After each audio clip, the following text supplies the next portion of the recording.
Ladies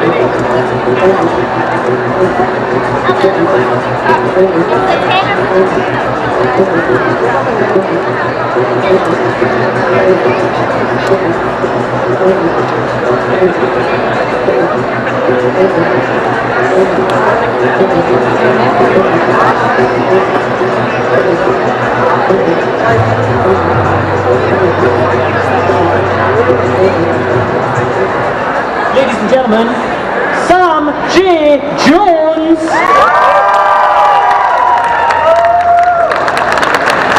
Okay, let's hear for CJ right here. Yeah. Fanboy moment right there. Right, thank you very much. You know what we've been practicing, especially for you? Actually, that's me with the eye patch. That's Manu, okay? And this is also me when I do my other characters. Veronica. It's going to turn off. Please take a seat. They're my friends, by the way. Wonderful people. So we having fun, yeah? Okay, so what are we doing? Questions? Yeah, we're going to do questions. Now, okay. I've been trying to get these guys ready, you know, mark of respect, because you're everyone's Flash Gordon, isn't he? Yeah. So let's try it out. Flash! Yeah, pretty good, pretty good. They're going to get very better. Good, actually. We're going to get better, aren't yous?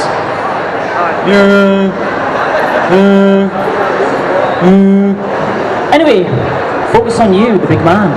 Now, what we've been doing, because we like to get to know you guys much better, we like to play a game of either or, getting to know you.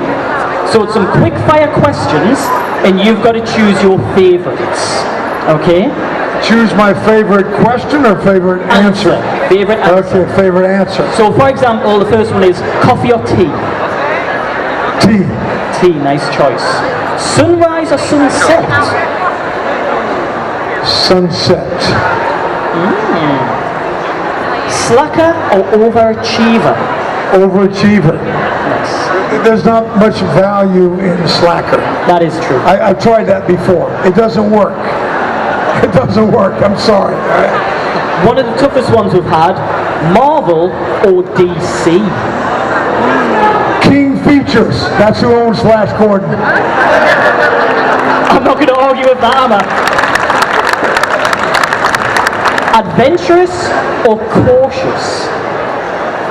Nothing like risk, so adventurous. Nice. Risk. This again could be one that could get people riled up. Cats or dogs? Dogs. Sorry, Caleb. Dogs.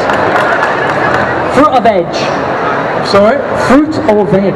Ooh. Tomatoes, right? Which is actually a fruit, right? Yes. That's my favorite. And you know what? We'll have one more. You know what? I'm really going to make this horrible. Star Wars or Star Trek? Flash Gordon. I'm seeing a theme here. Yeah. I'm seeing a theme here. Every answer should just be Flash Gordon, Flash Gordon, Flash Gordon, shouldn't it? Yeah. What's the best movie? Well, okay.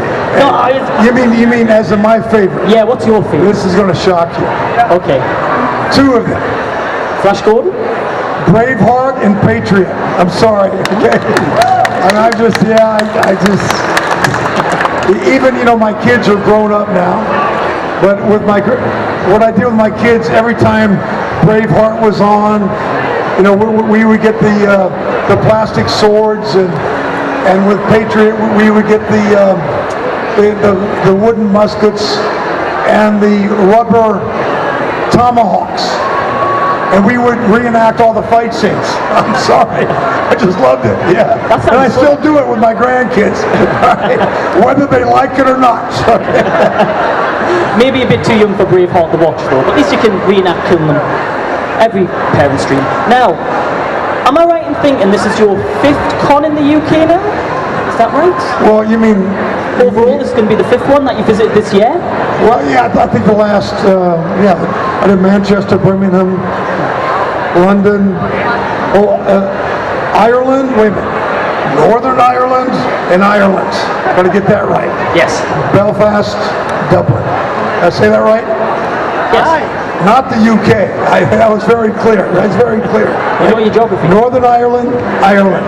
So what has the experience been like traveling around the UK this year? Oh, it's wonderful. I mean, I have history here. We filmed, as you know, for those who don't know, the first week of filming Flash Gordon 38 years ago. Who can tell me the first place we filmed? The first week of filming Flash Gordon. Come on. Isle of Skye. You didn't know that? Did you know that? Isle of Skye, first week of filming 38 years ago. Wonderful. And that was back when they didn't have a bridge. Now they have a bridge, right? Because this was 1979. I took a ferry. I drove from Glasgow to Loch Ness, right?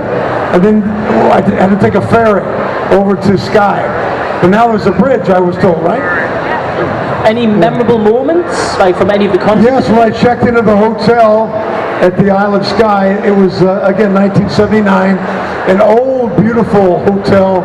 I think it was 250 years old, and they said, Mr. Jones, if you want to bathe, you have to give us 2 days notice, because it takes us a while to heat the water up. So I said, well, I'm here for 7 days, so I'm giving you my 2 days notice for every day. It was wonderful. I loved it. And I took off walking to all the local pubs on the Isle of Skye, and I met the old timers. They taught me how to play darts. It was wonderful, wonderful, beautiful. Now, obviously, Flash Gordon has had a huge impact on your life. When you started filming for Flash Gordon, did you expect it to be, as I say, 30 odd years later, it's still in the public eye, it's still loved? Yeah, you know, first of all, you have to understand the statistics in the movie industry for actors. Only 3% of all actors make a living where they can pay their bills. Let me say that again. 3%.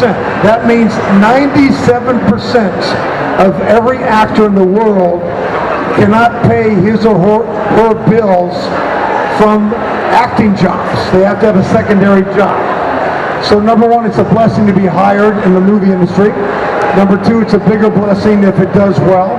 And number three, if it has any longevity, it's even a bigger blessing. So yeah, I have no complaints. Anytime we're working in the movie industry, it's a huge blessing. It really is. Now, do you still keep in contact with a lot of the cast, or the crew, or the director? Everybody but Melody. I have nothing to do with her. No. Actually, Melody Anderson, Del Arden, is her and I have been like brother and sister for years. And then Brian Blessed, you know, how many people have met Brian? You know Brian Blessed, right? Okay, come on. Well, he's the best because he steals the room, you know, with that voice and his attitude. A lot of other actors take offense at what he does, but I love it. I absolutely love it. Melody and I, we probably appear 2 or 3 times a year together.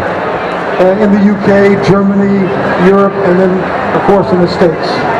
And then 3 years ago, we had 2 years ago, the 35th anniversary in London. So we had Peter Wingard, Brian Blessed, myself, Michael Hodges, who else? Lots of people. It was wonderful. Now, Timothy Dalton was one of them, and as well as when I was younger, I loved Flash Gordon. I also loved Bond.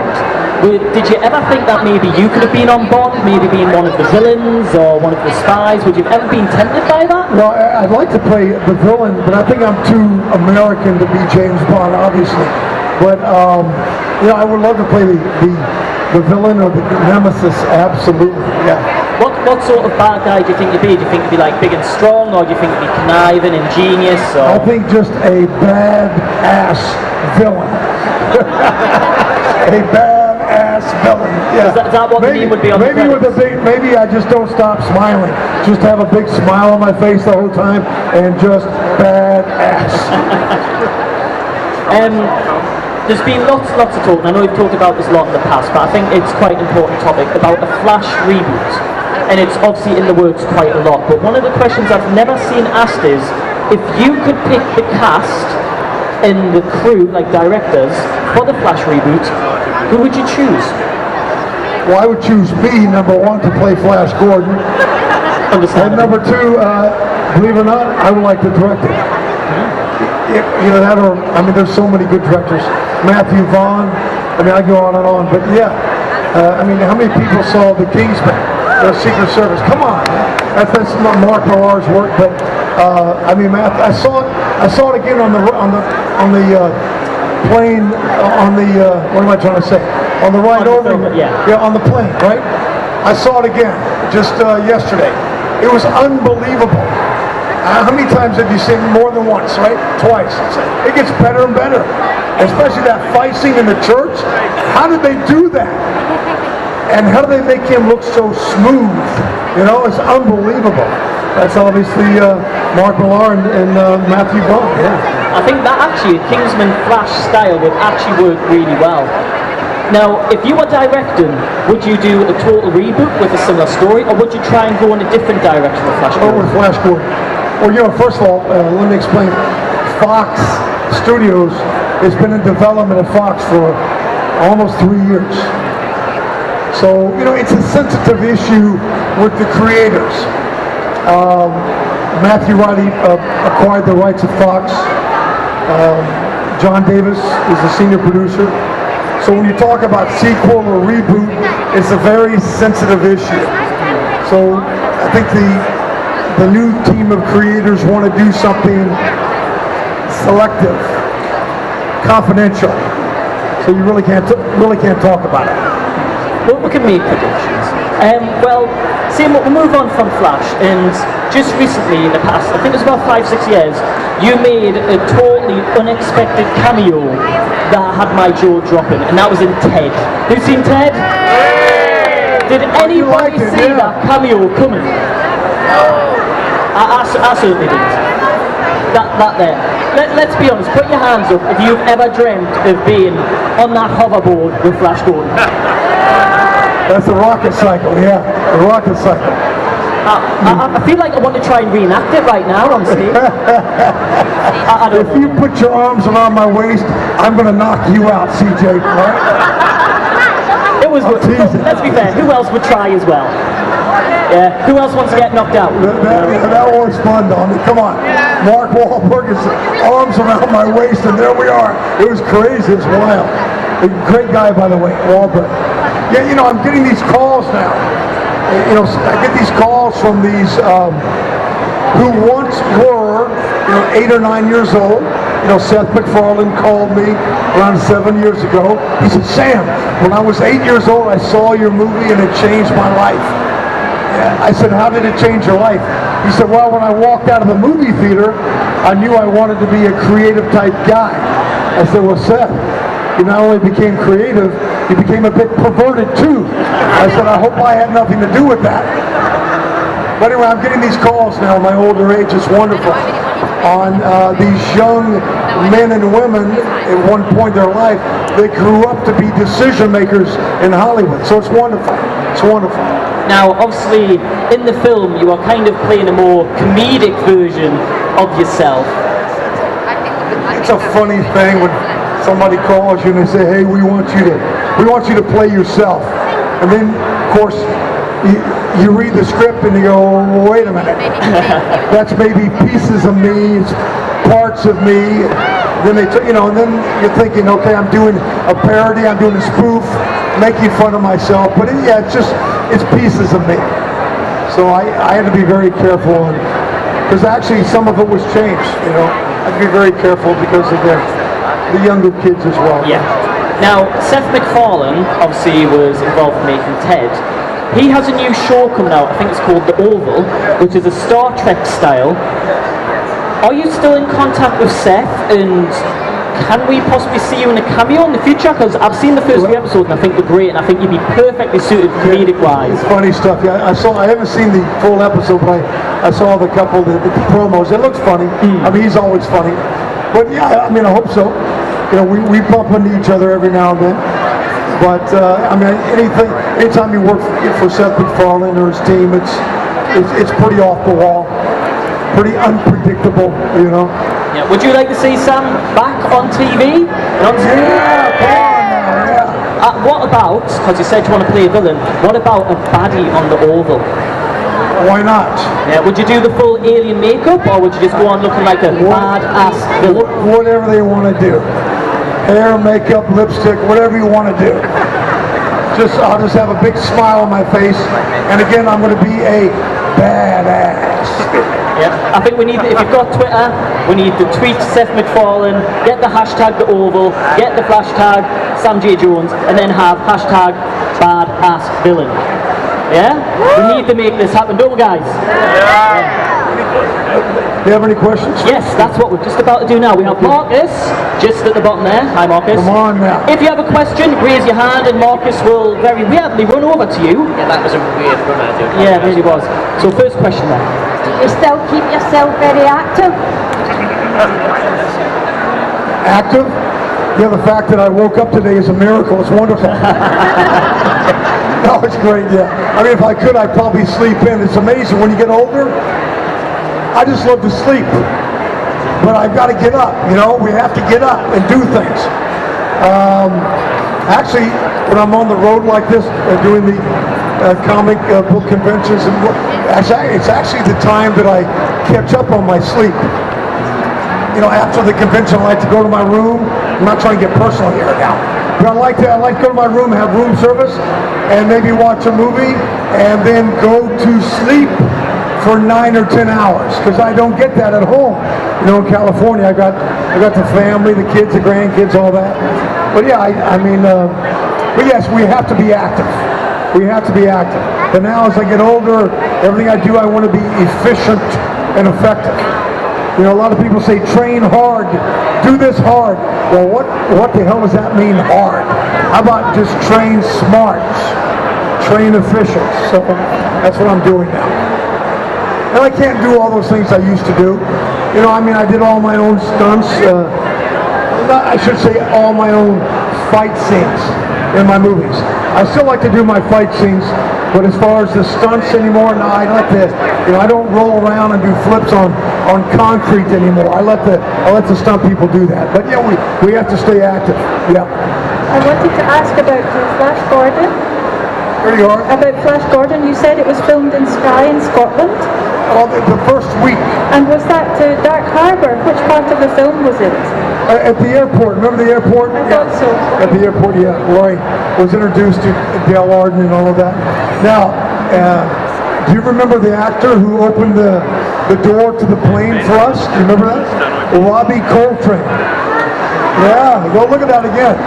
Robbie Coltrane. Isn't that funny? Right, just to the left here. Can you sing the theme song? Who? The one that Queen made? I'm sorry, did you say you want to sing the theme song? No, you. Oh, they don't hire me to sing, young man. They don't hire me to sing. They hire me to act or beat somebody up. Well, you go ahead and sing it if you want. Are you in Christ? Am I in? Oh, look at that. Wow. That's a good stretch, young man. You should be, come out here. Come here, young man. Come over here. I've seen this, Right it here. is freaky. Now do that again. Turn around and face the audience. There you go. You should be paid for that. There you go. Okay. Wonderful. All right. Future gymnast there, definitely. Next question. Mark's just to the left here, John and Hat. When you appeared in Stargate, who approached you? Was it Richard Dean Anderson or was it partner? Who approached me for SG1? Probably the producers, yeah. I'm sure it was, yeah. That was 17 years ago. I can't remember everything. But it was a lot of fun. Really was. I only did the one episode. Loved it. Loved it. I played the bounty hunter. Well, you know, I like those kind of parts.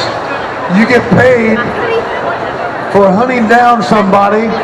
If they don't surrender, then you get to kick their ass. It's wonderful.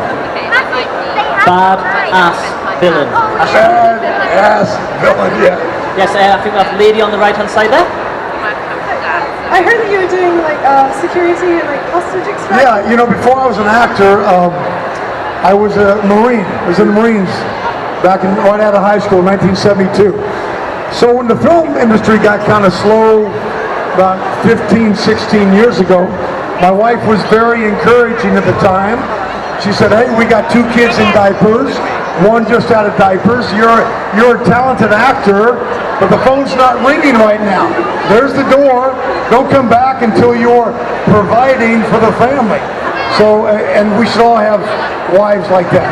And she was right on, because so I made a few calls. I got retrained up in what we call Federal Protective Doctrine. That's just a fancy word for, it's what the Secret Service and the FBI and all the top security professionals are trained in protecting people.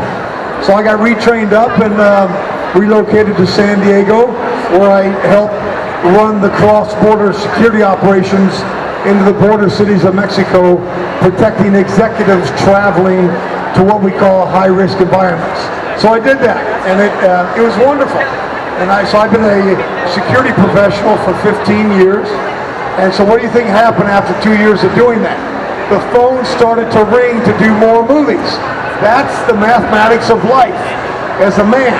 You know, I could sit around as a man and complain and point fingers and blame people, but I think I need to get off my ass, stop thinking I'm a badass, right?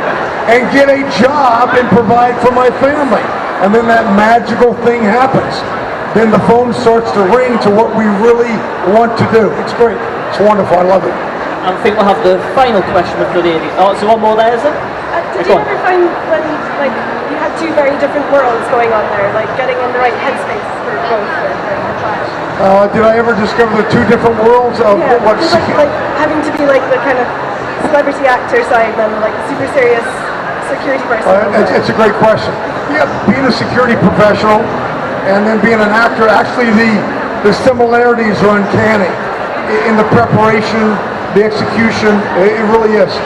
But again, yeah, it's like here I am doing, meeting all of you, getting pictures together, autographs. It's wonderful, and plus I get to hear your story, right, on how I impacted your life. So when I go home to my wife, she says, "Great, Mr. Celebrity, you're home. Now take the freaking garbage out, okay? Go clean your room." That's wonderful. I love it. Final question, lady in the front there. What's the strangest thing you've ever been sent by a fan? What's the strangest thing you've ever been sent by a fan? Ever been sent by a fan? I think the strangest thing, which I don't do anymore, well, not sent to me, but a lady wanted me, I signed her arm. I signed skin only one time, right? I signed her arm, and she came back 4 hours later with my signature tattooed to her arm. So I don't sign skin anymore. That was kind of, I mean, what if she sees one of my movies in the future that she hates, and she has my name on her arm? How does that play out? You know what I mean? So I don't sign, but usually the gifts are wonderful. I get a lot of pictures, from little kids to adults who draw a picture of me or the other characters of Flash Gordon. It's wonderful. It's beautiful. It really is. Well, is that it? I've got to say, you've been an absolute gift to us right now in coming around the UK, visiting cons and visiting fans and telling us these stories. We really appreciate it. And I think for the final time, and we need some oomph with this. Are you ready? Are you ready? Are you ready? Right. What are we going to do? We're going to do the flash. 1, 2, 3. Flash, and then So what do we say? 1, 2, 3? then we say flash. Do we say flash? Yes. Okay. Like we mean it. Like we mean it. Are we ready? Yes. 1, 2, 3. flash! Sam J. Jones, ladies and gents.